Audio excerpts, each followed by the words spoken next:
Hello दोस्तों, कैसे हैं आप सब। स्वागत है आप सभी का कॉमिक वर्ल्ड चैनल पर। तो चलिए दोस्तों, शुरू करते हैं राज कॉमिक्स में एंथनी का कॉमिक विशेषांक डेड एंड का दूसरा और अंतिम भाग। घोस्ट कॉन्टैक्ट लेंस लगाते ही अद्भुत दृष्टिगोचर हुआ। यह लेंस उस परा ऊर्जा को देख सकते हैं जिसे आत्मा कहते हैं। ओह ओह नो, उफ, यह अद्भुत दृश्य है। मीडिया ने उस सनसनीखेज खबर को फ्रंट पेज पर जगह दी थी। क्राइम कवरेज, भूत की पत्नी सुहागन या विधवा, नव भारत, भूत ने की शादी, हनीमून पर जाते हुए कार दर्रे में गिरी, स्टेयरिंग पर भूत की उंगलियों के निशान नहीं मिले। विनया बेचैन थी। देव, सुधा मेरी बहन है जो एक मजाक बनकर रह गई है। लोग इससे प्रश्न कर रहे हैं कि वो विधवा है या सुहागन। तुम आत्माओं के बीच रहते हो, तुम बताओ क्या ये संभव है। कोई अतृप्त आत्मा अपनी इच्छा पूर्ति के लिए ऐसा कर सकती है, लेकिन मैं उस आत्मा का पता लगा सकता हूँ। मैं प्लेन चिट पर विनीत की आत्मा को बुलाकर उससे हकीकत उगलवा सकता हूँ। तुम्हें यह कोशिश करनी होगी देव, क्योंकि मेरा मन अभी भी ये मानने को तैयार नहीं कि वाकई ऐसा हुआ है। तुम्हारे लिए मैं विनीत की आत्मा का आह्वान करूंगा। 3 साल पहले दुर्घटना में मेरे विनीत की आत्मा प्लेन चिट पर आई। ये झूठ है, मैंने ऐसी कोई शादी नहीं की। तो फिर कौन है वो जिसने विनीत की शक्ल और उसका नाम लेकर तुम्हारी बहन से शादी की? उसे विधवा बनाकर कहाँ गायब हो गई उसकी लाश? जवाब किसी के पास नहीं था। लेकिन विनय और देव की शादी का दिन तो सुधा की शादी के समय ही तय कर दिया गया था। बेटे, मैं चाहता हूँ कि ये शादी अब जल्दी ही हो जाए, लेकिन इन हालातों में सुधा दीदी के साथ इस हादसे के बाद भी नियति की ओर से भी प्रत्येक काम के लिए समय पहले से ही तय होता है। देव और विनय की शादी में अब संदेह की कोई गुंजाइश न थी।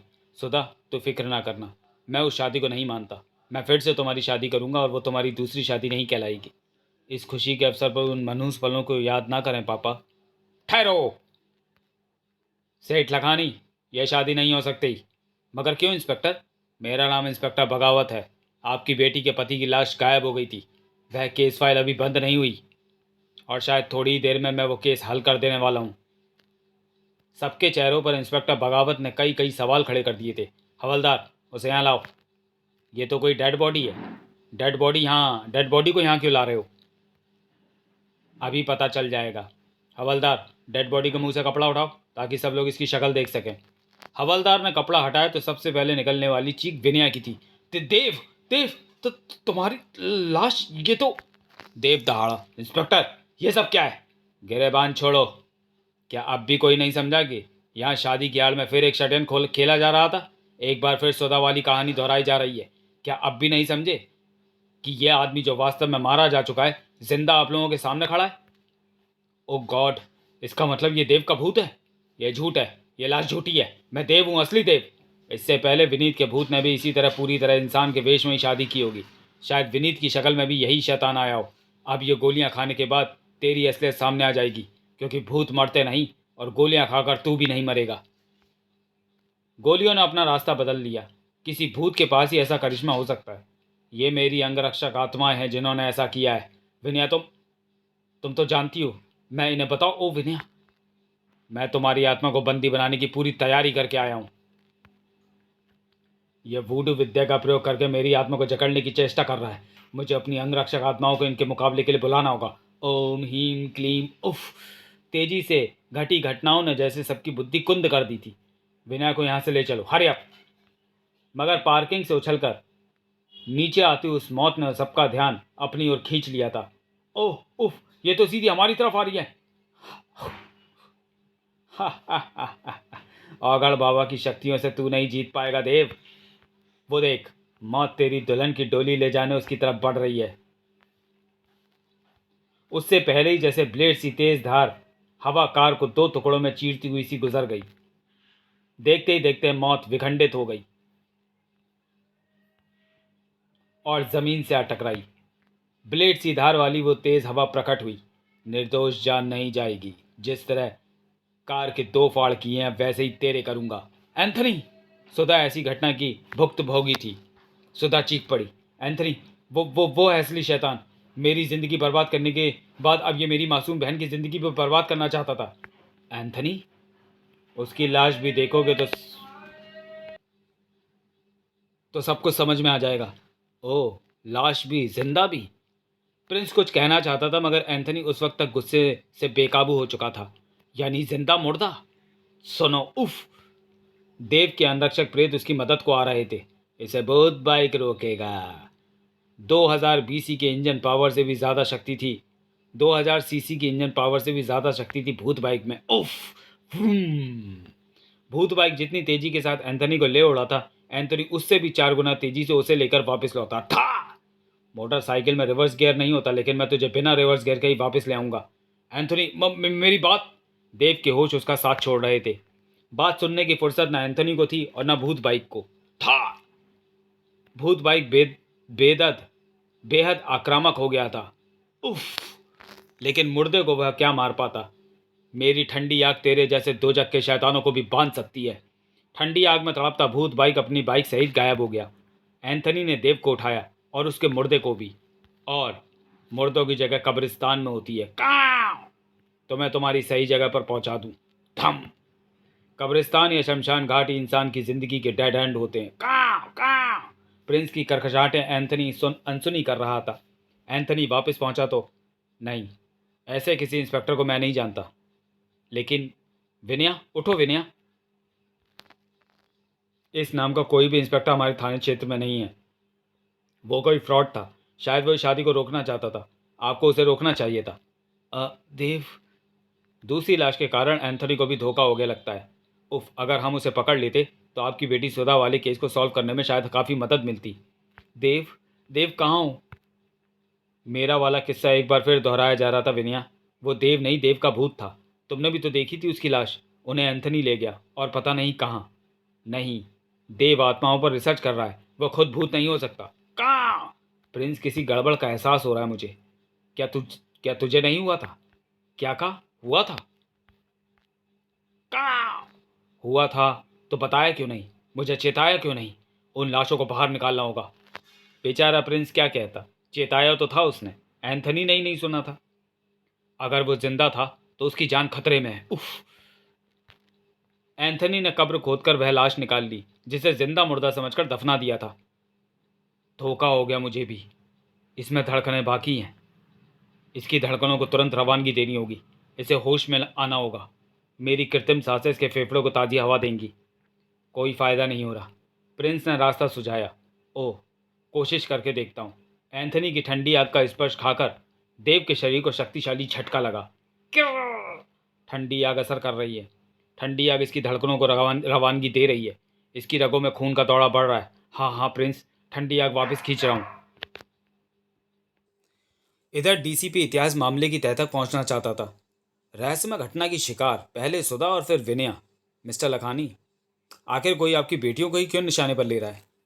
कहीं कोई ऐसा शत्रु तो नहीं जो आपको बर्बाद कर देने की कोशिश रखता हो? शत्रु? 6 माह पूर्व आपकी सबसे बड़ी बेटी वसुधा और उसके पति डॉक्टर गिरीश की मौत भी कार दुर्घटना में हुई थी। ये सब हादसे आपके साथ ही क्यों हो रहे हैं?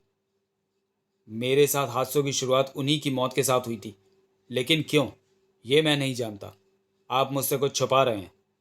छुपाने की कोई वजह नहीं। एक घटना को मैंने हादसा बनने से बचा लिया, देव को सुरक्षित वापस लाकर। देव? यह जिंदा मुर्दा नहीं, ये जिंदा इंसान है। एंथनी ने देव के लाश के गायब होने की बात बताई। मगर इंस्पेक्टर बगावत बनकर आया वो शख्स जो भी है, जिसने इसे मुर्दा या भूत साबित करने की चेष्टा की, वो एक बार फिर कोई खेल खेलेगा। सेठ लखानी के परिवार से कोई रंजिश है उसे। पता लगाना होगा उसका। सुगंध सी कैसी फैली है? सुगंध नहीं तो मुझे दुर्गंध का एहसास हो रहा है। आपको सावधान रहना होगा मिस्टर लखानी। एंथनी बाहर जीप में उसका इंतज़ार कर रहा था। तुमने मुझे बाहर मिलने का इशारा किया था। मुझे एक काम में तुम्हारी मदद की ज़रूरत है। मैंने गिरीश वसुधा एक्सीडेंट की फाइल खोली थी। यहाँ इस स्पॉट पर उनकी कार ब्रेक फेल होने के कारण गहरे दर्रे में जा गिरी थी, जहाँ पर दर्रे की गहराई को आज तक कोई नाप नहीं पाया है। दर्रे के तल पर गाढ़ा गाद व कीचड़ के कारण तब दुर्घटनाग्रस्त कार भी न निकाली जा सकी थी।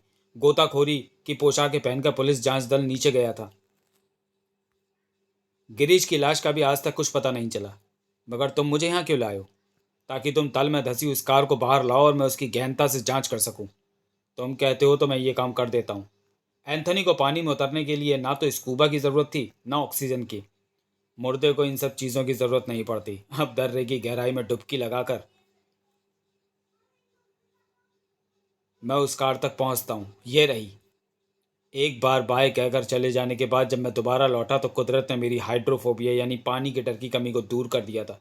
पहले एंथनी पानी से डरता था। अगर अगर आज भी वो डर कायम होता तो ना मैं सुधा और उस प्यारी बच्ची को बचा पाता और ना ये कार ही बाहर ला पाता। ओह, मुझे उम्मीद थी कि तुम ये काम पूरा करोगे और अब मैं भी अपना काम पूरा कर सकता हूँ। हटो। प्लक। तुम इस कार की कैसी जांच करना चाहते हो? शायद कोई ऐसा क्लू मिले जो सेठ लगानी के झूठ से पर्दा हटा सके, क्योंकि तुम्हारी मौजूदगी में केवल उसे ही दुर्गंध आई थी और ऐसा केवल अपराधियों के साथ होता है। उसकी दुर्गंध वाली बात ने उसे मेरी नज़रों में संदिग्ध बना दिया था। मिला कोई सबूत? अभी तो नहीं। प्रिंस कोशिश करना चाहता है। इसकी चोंच में स्टील की तार का टुकड़ा फंसा है। कैसी तार है ये? कार के पार्ट्स में ऐसा कोई तार नहीं होती। तार के दोनों सिरों पर बने ये हुक क्या कहानी कहते हैं? इसे प्रिंस लाया है तो इसमें कोई ना कोई खास बात तो ज़रूर होनी चाहिए। इतिहास? हाँ, ऐसा हो सकता है। ऐसा ही हुआ होगा। कैसा इतिहास? गिरीश की कार के ब्रेक फेल थे। अगर किसी को यह पता चल जाए तो वो चलती कार से कूदने की कोशिश करता है, लेकिन तब वो कोशिश नाकाम हो जाती है जब सीट में अटके स्टील की मजबूत तार के हुक का दूसरा सिरा किसी के कपड़े में फंसा दिया जाए। शायद मुझे वो क्लू मिल गया जो सेठ लखानी को गिरीश व सुधा कार एक्सीडेंट का कारण साबित करने के लिए काफ़ी है। पहले से घबराया सेठ लखानी पुलिस के ज़रा से ही दबाव से टूट गया। हाँ हाँ, मैं गिरीश को पसंद नहीं करता था। मैं उस शादी के खिलाफ था। मैं अपनी सुधा की दूसरी शादी कराना चाहता था। गिरीश मुझे बर्दाश्त नहीं था। मुझे उसका काम पसंद नहीं था। वो तंत्र की मदद से अपनी आत्मा को परकाया में प्रवेश कराकर किसी के भी ह्यूमन सेल्स को परिवर्तित कर देने की खोज में जुटा था। अगर वो कामयाब होता तो वो किसी में भी अपनी या किसी की भी आत्मा प्रवेश कराकर उसकी शक्ल, सूरत और उसका पूरा हुलिया ही बदल सकता था। यह सिर्फ पागलपन था। मैं उसे ख़त्म कर देना चाहता था। इसी मकसद से मैंने उसके साथ बिजनेस टूर पर जाने का प्लान बनाया। मैं उसके निकट आ बैठा। मैंने उसकी चमड़े की जैकेट में स्टील के तार का हुक फंसा दिया। तार का दूसरा सिरा सीट के स्प्रिंग में फंसा दिया। अपना काम करके मैं अचानक कोई ज़रूरी काम याद आ जाने का बहाना बनाकर कार से उतर गया। सर, मैंने उस कार के ब्रेक ढीले कर दिए। हा हा हा, मिस्टर गिरीश, अब दोबारा तुमसे मुलाकात नहीं होगी।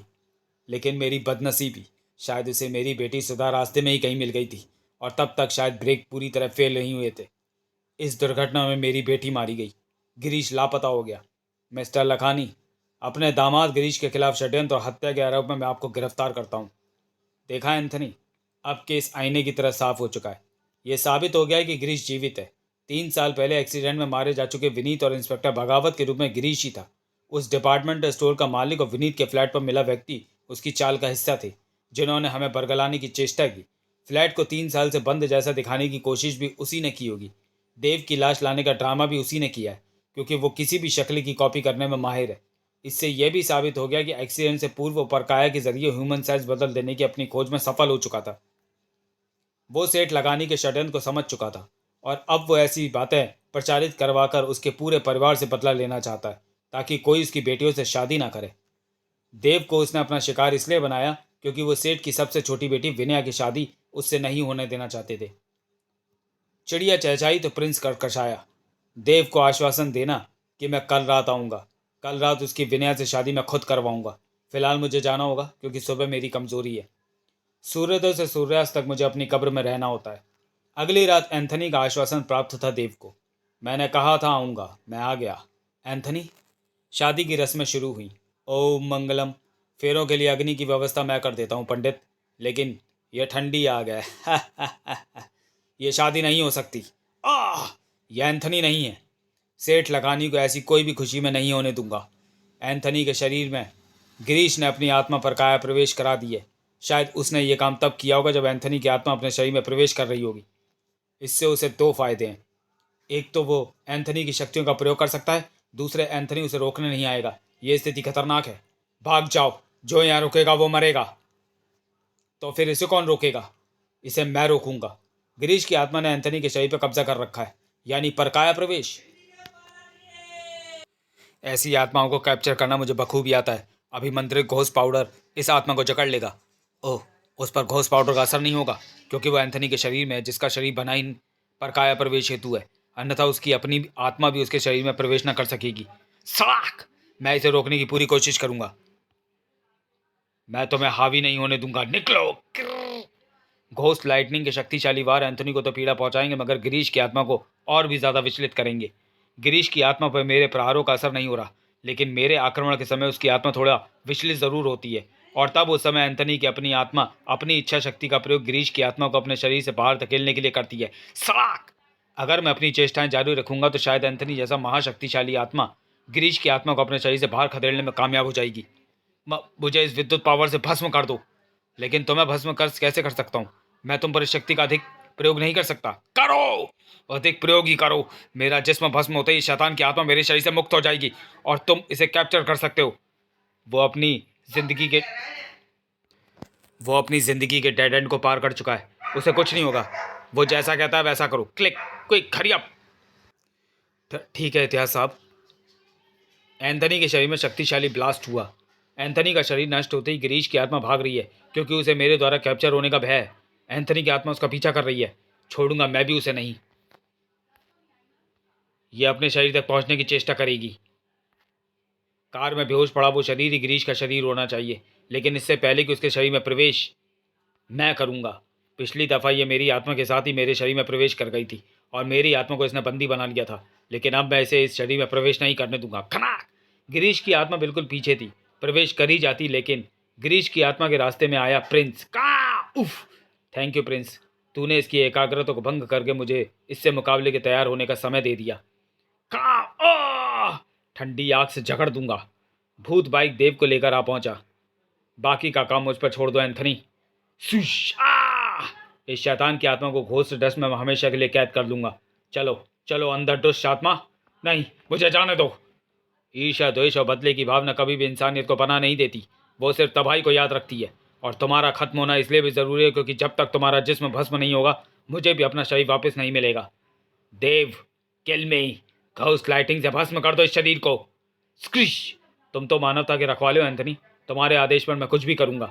गिरीश का जिस्म आग के शोलों में भस्म होता चला गया और फिर पैदा हुआ वो जिस्म, एंथनी का जिस्म अपनी ही आत्मा के साथ। मानवता के दुश्मन की मौत के साथ ही मेरे जिस्म की क्षति पूरी हो जाती है। पाप और अपराध। इतिहास घटना स्थल पर ही मिले उन दोनों लाशों के चेहरे तुरंत पहचान गया। इनमें से एक वो है जिसने मुझे फ्लैट के विषय में झूठी सूचना दी और दूसरा वो है जिसने डिपार्टमेंटल में झूठी सूचना दी।